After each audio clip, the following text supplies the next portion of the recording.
Merci Seigneur, il est fidèle notre Dieu. La fidélité est grande.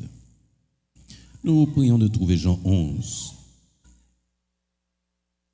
La lecture sera longue ce matin. Nous sommes dans Jean 11, nous allons lire une lecture communautaire du verset 1er au verset 27. Jean 11, 1er à 27.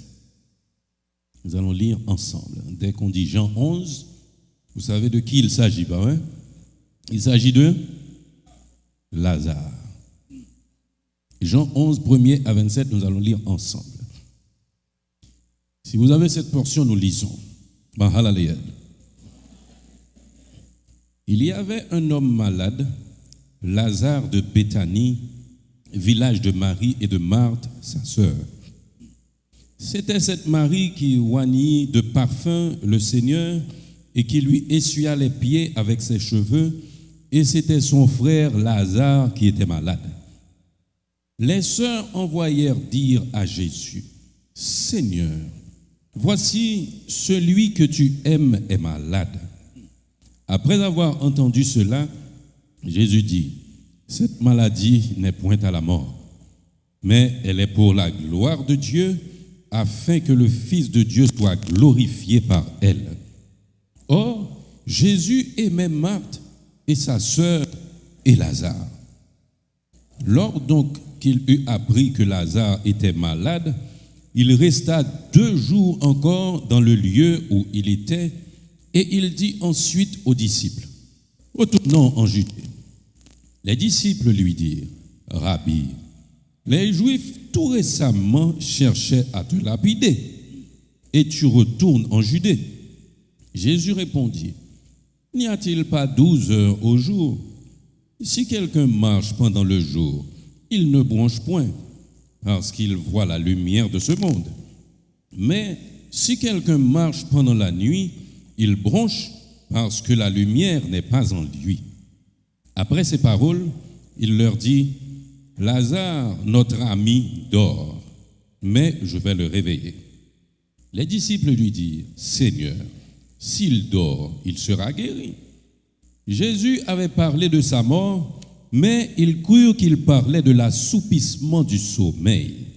Alors Jésus leur dit ouvertement, « Lazare est mort, et à cause de vous, afin que vous croyiez, je me réjouis de ce que je n'étais pas là, mais allons vers lui. » Sur quoi Thomas, appelé Didyme, dit aux autres disciples, « Allons aussi afin de mourir avec lui. » Jésus, étant arrivé, trouva que Lazare était déjà depuis 4 jours dans le sépulcre. Et comme Béthanie était près de Jérusalem, à 15 stades environ, beaucoup de Juifs étaient venus vers Marthe et Marie pour les consoler de la mort de leur frère. Lorsque Marthe apprit que Jésus arrivait, elle alla au-devant de lui, tandis que Marie se tenait assise à la maison. Marthe dit à Jésus, « Seigneur, si tu eusses été ici, mon frère ne serait pas mort. Mais maintenant même, je sais que tout ce que tu demanderas à Dieu, Dieu te l'accordera. » Et Jésus lui dit, « Ton frère ressuscitera. » « Je sais, lui répondit Marthe, qu'il ressuscitera à la résurrection au dernier jour. » Jésus lui dit, « Je suis la résurrection et la vie. Celui qui croit en moi vivra quand même il serait mort. Et quiconque vit et croit en moi ne mourra jamais. Crois-tu cela? » Elle lui dit, « Oui, Seigneur, je crois que tu es le Christ, le Fils de Dieu qui devait venir dans le monde. Amen. » Mais bien aimé, cette portion d'écriture est forte, comme toutes les autres, bien sûr. Et quand nous nous mettons à scruter, nous découvrons tellement de nourriture spirituelle pouvant nous aider dans notre croissance que nous sommes émerveillés. Dès qu'on dit Jean 11, on se rappelle le verset 35, le verset le plus court de la Bible, Jésus pleura. Ah ouais? Dès qu'on parle de Jean 11, Nous pensons à la résurrection de Lazare, Jésus devant la tombe appelant Lazare. Lui, il est sorti du sépulcre. Mais ce matin, notre préoccupation, c'est le type de foi que nous manifestons dans notre Dieu à certaines occasions. Et nous vous disons de la part du Saint-Esprit, mes bien-aimés, ce matin, que Dieu est proche de nous. Dieu est proche de nous. Et si nous croyons que Dieu est proche de nous, nous avons donc la responsabilité de développer une foi pratique mêlée de conviction. Et c'est la proposition pour vous ce matin. Développons une foi pratique mêlée de conviction. Nous avons pris soin de lire plusieurs versets parce que nous allons y revenir de temps à autre. Gardez votre Bible ouverte particulièrement dans Jean 11. Eh bien aimé, la première chose que nous voulons voir dans ce passage, c'est l'omniscience de Jésus. C'est l'omniscience de Jésus. Allons lire les versets 3, 11 et 14. Vous avez encore Jean 11? Nous lisons les versets 3 et 11 à 14. Allez-y. Les sœurs envoyèrent dire à Jésus, Seigneur, voici celui que tu aimes est malade. 11 à 14. Après ces paroles, il leur dit, Lazare, notre ami, est mort, mais je vais le réveiller. Alors, notre ami Lazare dort, mais je vais le réveiller. Et les disciples lui dirent, Seigneur, s'il dort, il sera guéri. Jésus avait parlé de sa mort, mais ils crurent qu'il parlait de l'assoupissement du sommeil. Alors, Lazare est mort. Mais bien aimé, la nouvelle a été annoncée comme maladie, pas vrai? C'était une maladie. Lazare est malade. Certes, si on a dû déplacer des serviteurs pour aller dire à Jésus que Lazare était malade, c'est que le cas était assez grave. Cependant, la nouvelle est arrivée, c'est une nouvelle de maladie. Pourtant, Jésus, lui, il a dit à ses disciples de là où il était, Lazare est mort. Ce passage nous laisse voir très clairement l'omniscience de Jésus. Jésus n'a pas reçu de message parce qu'il sait tout. Lazare est mort. Il ne s'est pas rendu sur les lieux pour aller constater, mais il a dit très clairement aux disciples. Alors nous aurions pu développer aussi cette affaire de sommeil, bien sûr, dans la Bible. Dans Matthieu 9, 24, un chef est apparu à Jésus, sa fille était morte, et il est venu dire à Jésus que sa fille est morte. Matthieu 9, 24, je vais lire pour vous. Vous n'avez pas besoin de prendre le temps de lire, mais notez la référence. Matthieu 9, 24, il leur dit, retirez-vous car la jeune fille n'est pas morte, mais elle dort. Et ils se moquaient de lui. Pourquoi les hommes se sont moqués de Jésus? Parce que la fille était pratiquement morte. Mais Jésus a parlé de la mort physique comme étant un sommeil. Il a dit, la fille dort. Et je dois vous dire que c'est simultanément aussi quand Jésus devait se rendre jusqu'à la fille du chef pour la réveiller de son sommeil, de la mort physique, la femme qui perdait du sang depuis 12 ans a aussi touché la robe de Jésus en chemin. Vous imaginez, une nouvelle de maladie d'une fillette, Jésus se déplace. Au compte qui Jean les hommes remet et exploit, il était suivi par un nombre de gens, une foule compacte, quelqu'un touche Jésus, il le sait. Alors qu'il était pressé par la foule. Il savait tout, mes bien-aimés. Et il parle souvent de la mort comme un sommeil, comme dans 1 Corinthiens 15, verset 51, il dit « Je ne voudrais pas que vous soyez dans l'ignorance », c'est l'apôtre Paul qui écrit au sujet de ceux qui dorment. Nous voulons ce matin attirer votre attention dans ce moment de réflexion sur l'état d'esprit des disciples. Rappelez-vous, le titre du message, c'est que Dieu est proche de nous. Et la proposition, développons une foi pratique mêlée de conviction, mes bien-aimés. Les versets 6 à 8 et 16, allons lire ensemble. Les versets 6 à 8 et le verset 16. Toujours dans Jean 11, 6 à 8. Allons-y. il resta 2 jours encore dans le lieu où il était. Et ensuite, il dit aux disciples, retournons en Judée.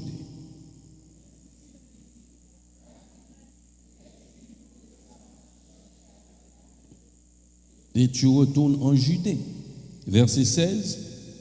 Sur quoi Thomas, appelé Didyme, dit aux disciples, allons aussi afin de mourir avec lui. Nous pouvons déceler dans ce passage plusieurs points de l'état d'esprit des disciples. D'abord, la crainte. Les disciples avaient peur, mes bien-aimés.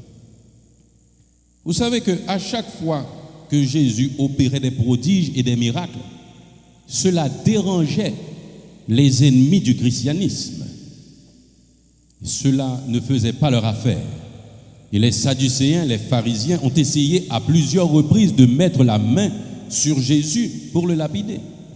Et c'est ce rappel que les disciples firent à Jésus quand il leur a dit qu'il retourne en Judée voir ses amis. 6 à 8, il y a la crainte qui est manifeste. Il dit, retournons en Judée, verset 7. Les disciples lui dirent, Rabbi, les Juifs tout récemment cherchaient à te lapider et tu retournes en Judée. Nous voyons la crainte de la peur et de la part des disciples. Mais bien aimés, des gens qui marchaient avec Jésus, ils ont vu les miracles que Jésus avait opérés.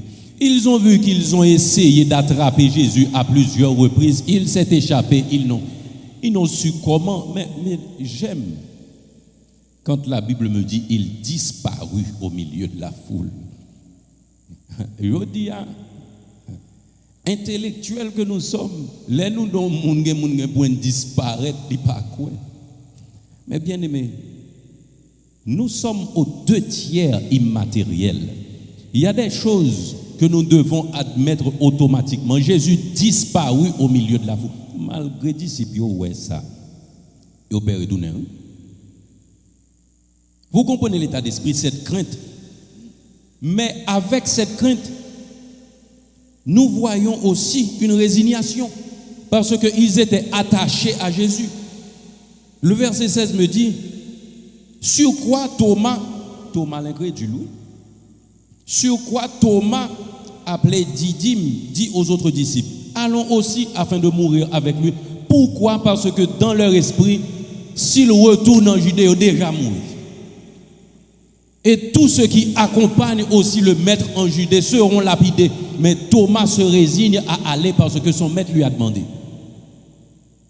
Allons aussi avec lui, afin de mourir avec lui. Cela nous laisse comprendre, bien aimés, que ce n'est pas toujours que le manque de foi dénote une mauvaise foi. Vous avez entendu ça? Ce n'est pas toujours que le manque de foi dénote une mauvaise foi. Les disciples de Jésus étaient de bonne foi, mais ils manquaient de foi. Allons avec lui. Même quand ils savaient qu'ils allaient mourir, ils ont pris la décision d'aller avec le maître. Ça, c'est une dimension de foi, oui, mes bien-aimés. Le manque de foi, c'est qu'ils pensent qu'ils allaient quand même mourir en accompagnant Jésus à Judée. Mais d'un autre côté, il faut voir leur effort aussi à suivre le maître. Et nous vous le répétons, ce n'est pas toutes les fois que le manque de foi dénote une mauvaise foi. Et entre le verset 16 à 19, nous voyons encore une part de bonne foi de la part du peuple de Dieu. Il dit, Jésus étant arrivé, verset 17, trouva que Lazare était déjà depuis 4 jours dans le sépulcre. Et comme Béthanie était près de Jérusalem, à 15 stades environ, beaucoup de Juifs étaient venus vers Marthe et Marie pour les consoler de la mort de leur frère. Mes bien-aimés, ces Juifs qui étaient venus, ils savaient que Jésus avait été appelé, qu'il allait arriver d'un moment à l'autre. Vous savez qu'ils sont venus aussi se risquer avec la présence de Jésus en Judée. Mais ils ont quand même fait le déplacement parce qu'ils avaient déjà compris la communion fraternelle, le vivre ensemble, se soutenir dans les moments difficiles. Ils étaient venus pourquoi? Pour consoler Marthe et Marie de la mort de leur frère. Ils ont quand même fait le déplacement. Ils n'étaient pas de mauvaise foi. Mais même quand on n'est pas de mauvaise foi, il faut la foi. Cette foi pratique qui est mêlée de conviction, mes bien-aimés. Certaines fois, nous sommes chrétiens, mais nous avons besoin de prier Dieu pour qu'il augmente notre foi, pour qu'il augmente notre intelligence spirituelle pour comprendre les choses d'en haut, mes bien-aimés. Nous vous signalons ce matin que ceux-là qui sont partie prenante de ce récit, mes bien-aimés, ce sont ceux qui marchaient avec Jésus et les plus proches. Les disciples qui ont suivi Jésus, non seulement dans sa vie publique, mais dans son intimité aussi. Ils devraient connaître la puissance de Jésus, son omniscience. Et je dirais même ses pouvoirs. Et pourtant, ils ont peur et ils doutent. Et ce que nous aimons, que nous arrivons maintenant à Marthe, qui nous intéresse beaucoup dans ce moment de réflexion. Jean 11, 21. Allons lire Jean 11, 21. Marthe dit à Jésus, Seigneur, si tu eusses été ici, mon frère ne serait pas mort. Si tu eusses été ici, mon frère ne serait pas mort. Allons voir. Alors, nous lisons jusqu'au verset 24. Allons commencer à 22 pour arriver à 24. Mais maintenant même, je sais que tout ce que tu demanderas à Dieu, Dieu te l'accordera. Jésus lui dit, ton frère ressuscitera. Je sais, lui répondit Marthe, qu'il ressuscitera à la résurrection au dernier jour. Marthe croit en la résurrection. Marthe croit à l'avènement du Seigneur, mais dans sa situation, elle ne sait pas que Jésus peut agir. Vous savez quoi? Marthe avait une foi doctrinale. Marthe connaissait les Saintes Écritures. Marthe connaissait l'eschatologie. Il sait que Jésus est venu, qu'il doit mourir, qu'il ressuscitera ceux qui sont morts en lui, mais dans la situation présente. Mais bien aimé, imaginez ce que ça veut dire. Vous croyez en un Dieu qui peut ressusciter tous ceux qui sont morts depuis l'Ancien Testament jusqu'au Nouveau Testament, et il ressuscitera ceux qui ne sont pas encore nés et qui vont mourir physiquement, et puis il ne peut pas ressusciter quelqu'un qui est là. La foi doctrinale par moments est dangereuse, mes bien-aimés. Marthe connaissait les Écritures, mais ça ne suffisait pas. La conviction de Marthe n'était pas encore faite par rapport à Jésus. Vous croyez en Dieu, le Créateur qui a fait le ciel et la terre, la mer, l'étendue et tout ce qui s'y trouve. Et puis, votre situation, si petite qu'elle soit, vous doutez de la part de Dieu, mes bien-aimés? Il faut éviter d'avoir cette foi doctrinale de Marthe. Il faut éviter d'avoir cette... Même quand Jésus a précisé, le verset 25 me dit, Jésus lui dit, je suis la résurrection et la vie. Celui qui croit en moi vivra quand même, il serait mort. Quelle précision! Je suis la résurrection et la vie. Tu es en présence de la vie même. Tu es en présence de la résurrection même. Marthe n'a pas compris, non, mais bien. Je suis la résurrection. Wow, ces paroles sont fortes et me font frémir. Je ne sais pas ce que vous traversez aujourd'hui, mais je vous dis que Jésus est avec vous. Et il est la résurrection et la vie. Il l'a dit à Marthe. J'imagine le ton que Jésus a pris pour prononcer cette parole. Je suis la résurrection et la vie. Celui qui croit en moi vivra quand même il serait mort. Waouh! Ces paroles sont fortes, mes bien-aimés. Dans Jean 10, 10, Jésus l'a dit, oui. Je suis venu afin que mes brebis aient la vie. Et la vie en abondance. Mais il n'avait pas compris, non? Il n'avait pas compris. Il n'avait pas compris, mes bien-aimés. Dans ma vie aujourd'hui, Dieu peut agir dans le nom de Jésus. Dans n'importe quelle situation que je traverse aujourd'hui, Dieu peut agir dans le nom de Jésus. Il est dans les moindres détails de notre vie, mes bien-aimés. Les connaissances bibliques ne suffisent pas. Il nous faut savoir que Dieu peut agir. Il nous faut savoir que Dieu peut agir. Vous pouvez connaître la Bible par cœur, mes bien-aimés, ça ne vous sert de rien. Mais il vous faut savoir que vous servez un Dieu qui est proche de vous et qui a de la compassion. Il sait de quoi nous sommes formés, mes bien-aimés. Il sait de quoi nous sommes formés. Il sait ce que nous pouvons supporter et ce que nous ne pouvons pas supporter. Il sait ce qui peut attendre. Il sait ce qui ne peut pas attendre. Il est proche de nous, notre Dieu. Et la promesse est accomplie par vrai. Il est appelé Emmanuel, Dieu avec nous. Vous voyez ce que Moïse avait fait pour les enfants d'Israël?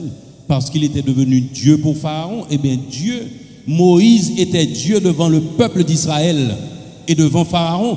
Aujourd'hui, Jésus est venu et il est avec nous. Il habite notre cœur ainsi que le Saint-Esprit. C'est Dieu qui est avec nous, mes bien-aimés. Quand Dieu est avec nous, nous pouvons bénéficier de la toute-puissance du divin Créateur. Mais il nous faut cette foi qui est mêlée de conviction, cette foi pratique. Non seulement les connaissances eschatologiques, c'est d'une importance capitale aussi pour nous parce que ce sont les bases du christianisme. Cependant, il nous faut savoir que Dieu est avec nous. Allons lire le verset 27. Alors, on lit 26 et 27. Et quiconque croit, vit et croit en moi ne mourra jamais, il précise. Crois-tu cela? La réponse de Marthe, 27. Elle lui dit, oui Seigneur, je crois que tu es le Christ, le Fils de Dieu qui devait venir dans le monde. Est-ce que c'est de ça à parler? Encore étalage de connaissance de la part de Marthe, une foi doctrinale, il croit en Dieu, il croit en la venue, en l'accomplissement de la promesse, mais quant à sa situation, c'est une situation perdue. Parce que si tu étais là, mon frère, waouh. Je voudrais voir Matthieu chapitre 9. Allons voir, je voudrais vous entendre lire ça. Matthieu 9, 28 et 29. Matthieu chapitre 9, les versets 28 et 29. Vous avez cette portion?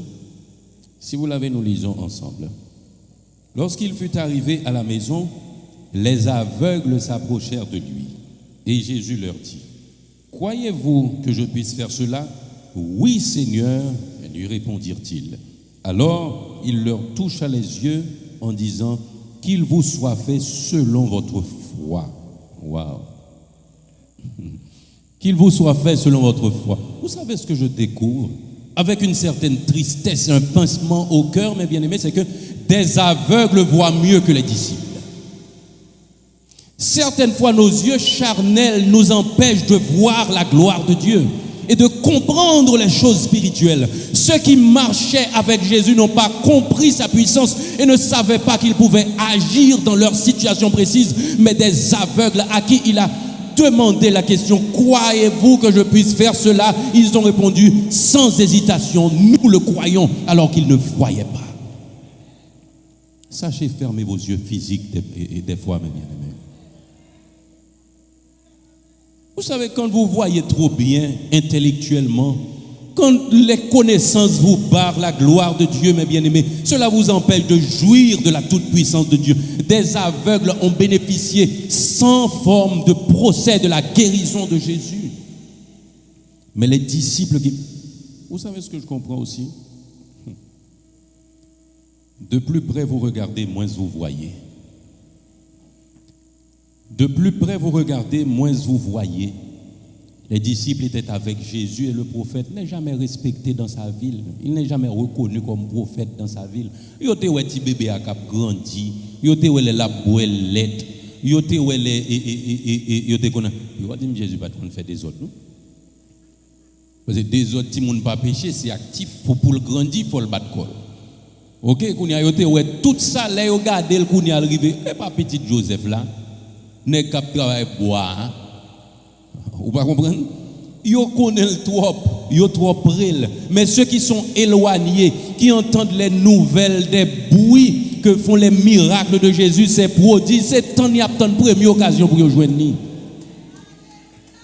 Gain de leur senti trop près, mais bien aimé, pas qu'à vivre ça pour vivre.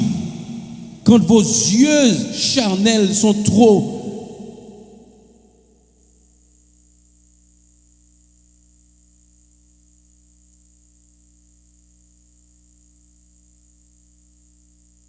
aimé, Satan qu'on voit. Parole.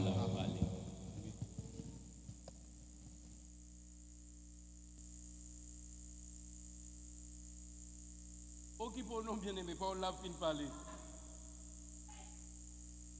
Parole la fin de parler. Parce que l'Éternel plus fort. Eh bien aimé, allons voir ce que Jean, chapitre 9, le verset 31 me dit. Jean 9, 31.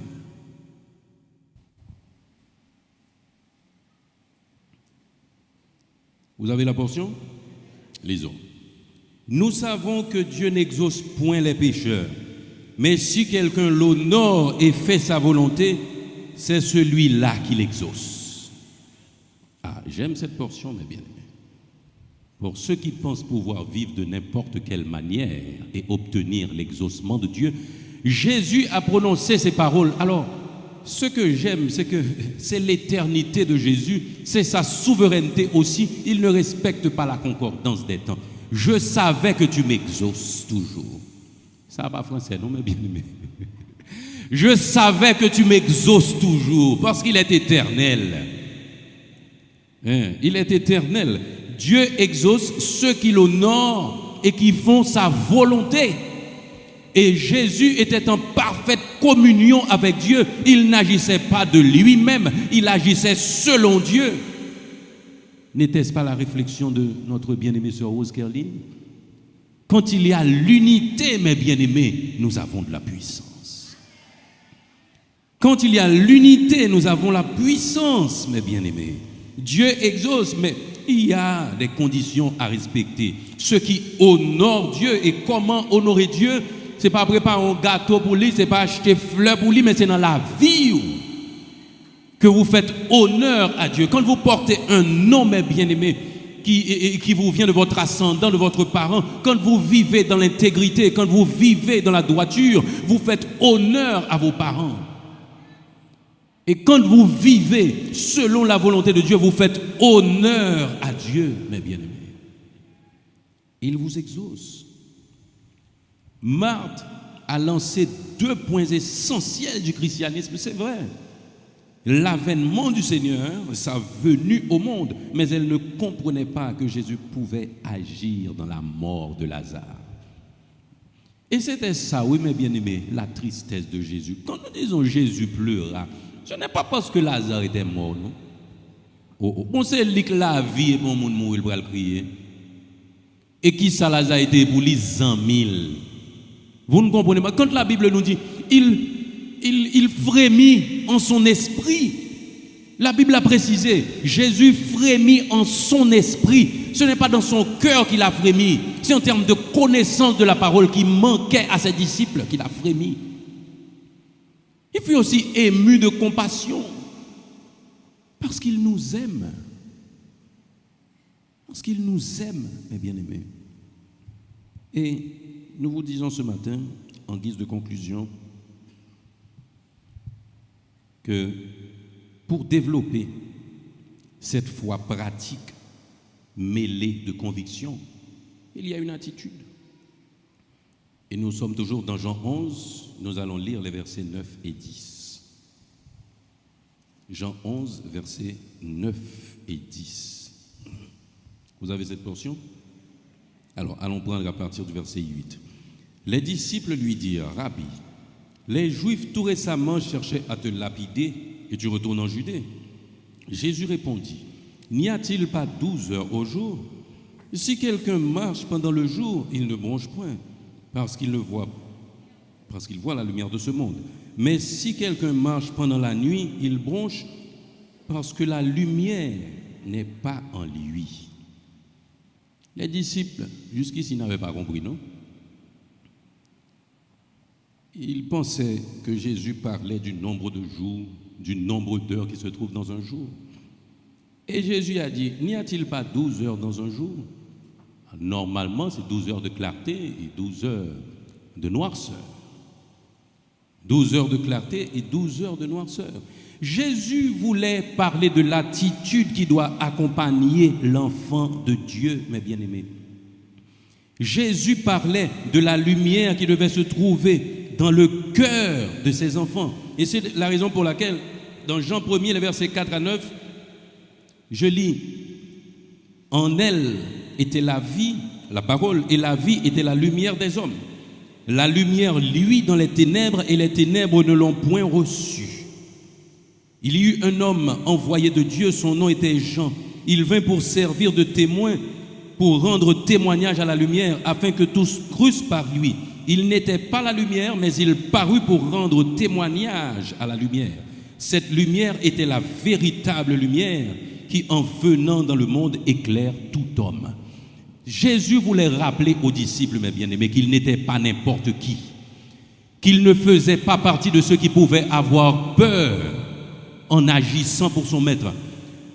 Les deux portions de jour, 12 heures de lumière et 12 heures de ténèbres, symbolisent, mes bien-aimés, les deux types de personnes qui cheminent dans le monde. Ceux qui sont passagers pour l'éternité bienheureuse et ceux qui s'en vont tout droit dans l'éternité malheureuse. Jésus parlait des œuvres. Si quelqu'un marche dans la nuit, alors si quelqu'un marche pendant le jour, il ne bronche point parce qu'il voit la lumière de ce monde. Mais si quelqu'un marche pendant la nuit, il bronche parce que la lumière n'est pas en lui. Et il l'a exprimé très clairement. Jean 3,19 nous dit « Les œuvres des ténèbres ». Et ce jugement, c'est que la lumière étant venue dans le monde, les hommes ont préféré les ténèbres à la lumière parce que leurs œuvres étaient mauvaises. Quand Jésus a parlé de la lumière, il parlait de ses œuvres, mes bien-aimés. Lui, il vivait selon la volonté de Dieu. Il était en accord avec Dieu. Quand ils l'ont menacé pour dire qu'il t'avait déjà proféré des menaces en Judée, il leur a rappelé que celui qui marche dans la lumière selon la volonté de Dieu ne peut pas avoir peur. Ces jours sont comptés.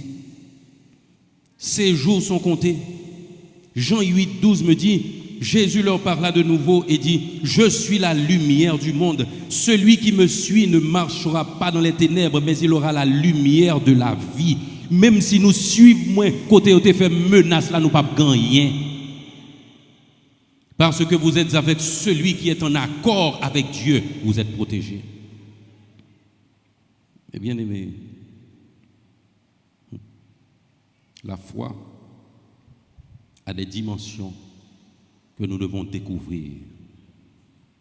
La foi a des dimensions que nous devons découvrir. Et des fois, nous prions beaucoup, nous multiplions beaucoup de paroles. Nous utilisons fort souvent des phrases clichés que nous avons entendues des gens qui prient. Mais bien aimés, c'était l'effusion de leur cœur. Vous avez besoin de répandre vos cœurs devant Dieu à certains moments et manifester cette foi pratique mêlée de conviction. Vous savez pertinemment qu'au dernier jour, tous les chrétiens ressusciteront. Ceux qui sont morts dans la volonté de Dieu ressusciteront. C'est vrai. Nous savons que la promesse est accomplie, que Jésus est venu sur la terre. C'est la promesse. Mais nous devons savoir aussi que dans notre situation d'aujourd'hui, Dieu peut agir. Comme il a ressuscité Lazare, il ne l'a pas fait à cause de la foi des disciples. Certaines fois, mes bien-aimés, et c'est la raison pour laquelle il dit, je me réjouis de ne pas avoir été là, afin que vous croyiez. Dieu agit certaines fois, mes bien-aimés, pour nous donner la foi aussi, pour que nous puissions développer cette foi. Mais nous voyons aussi que la connaissance est d'une importance capitale. Développons cette foi pratique, mêlée de conviction, et nous verrons les situations de tous les jours de notre vie être prises en charge par notre Seigneur. Que Dieu vous bénisse.